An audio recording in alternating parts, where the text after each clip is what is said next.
Feminism is stupid. Now, before all of the self-proclaimed feminists of the interwebs begin spamming me with hate messages, welcome back to my Open Your Mind series. And like last time, this is more of an audiobook than a video, so feel free to minimize this window and just listen. Now, just because it makes me all warm and tingly on the inside, I'll say it again. Feminism is stupid. Ideally, your next question should be, why would he say or think such a thing? To which I can provide a much more interesting and complete answer to than ignorance or an example of a singular event that would supposedly describe all feminists ever. Of course, that being said, I cannot justify my description of a disjoint faction of self-appointed members without first declaring some sort of unifying factor. So as I did with my exposition on cell phones, I will begin by defining the subject matter at hand so that we all may start on the same page. Feminism is the belief in the value of feminine attributes in society at large. There are a few significant components to this definition. The first is that it is not comparative. It makes no mention of the relative status of masculinity and femininity, and it shouldn't. Take a look at the word feminism, and you'll find nothing about masculinity whatsoever.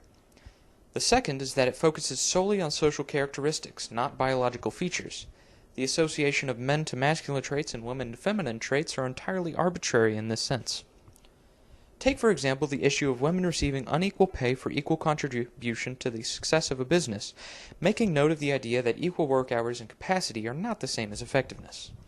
Supposing that the statistics on this topic are 100% correct, and I am not well informed enough to say one way or the other, the feminist conflict with this occurrence is as follows.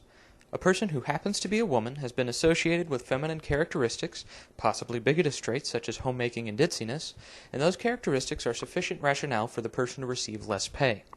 Disregarding the fact that unequal pay due to any kind of personal traits that do not inhibit personal efficacy seems immoral, and it would seem strange to make this issue solely about masculinity and femininity, my theoretical feminist would argue that being feminine has its strengths, and that instead of being financially punished for being feminine, one ought to be rewarded instead. Be feminine and be proud, they would say. The third component of my definition of feminism is that it seeks cultural change in society rather than any one, two, or even three people in particular. Many feminists feel that the most effective way of enacting cultural reform is to turn the feminist knob up to 11 and leave it there, so that should any opportunity arrive to apply one's feminist ideals, he or she will be ready to do so in full force, and also prepared to insult and belittle those that don't immediately subscribe to their ideals. Though I admit I do not know the recipe for cultural reformation, I can promise that this isn't it. There is one word that I have intentionally left out of my description of feminism up to this point, and that word is equality. If you believe in the equality of men and women, then I am pleased to inform you that you are not a feminist.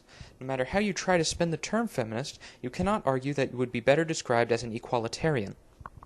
I personally find the term equalitarian to be a bit too vague to fully encapsulate my beliefs about gender and feminism, so I offer up an alternative. Psychosocial equivalency of males and females, or PSYMF for short. I have this crazy idea that men and women are intellectually identical, and that any and all differences between them are purely socially constructed.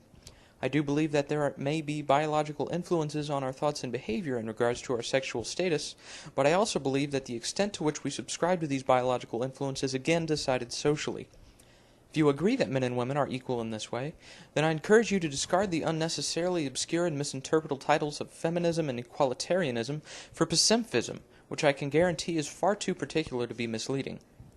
Back to the idea of feminism being socially constructed, the idea that any particular set of social traits is inherently good in all cases is, in short, ridiculous.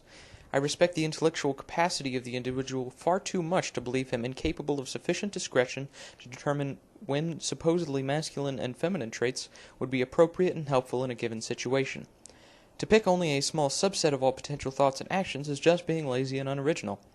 Learn to think for yourselves, people. If you feel that my discussion of feminism is incomplete in some way, and I am sure that it is, please leave a comment.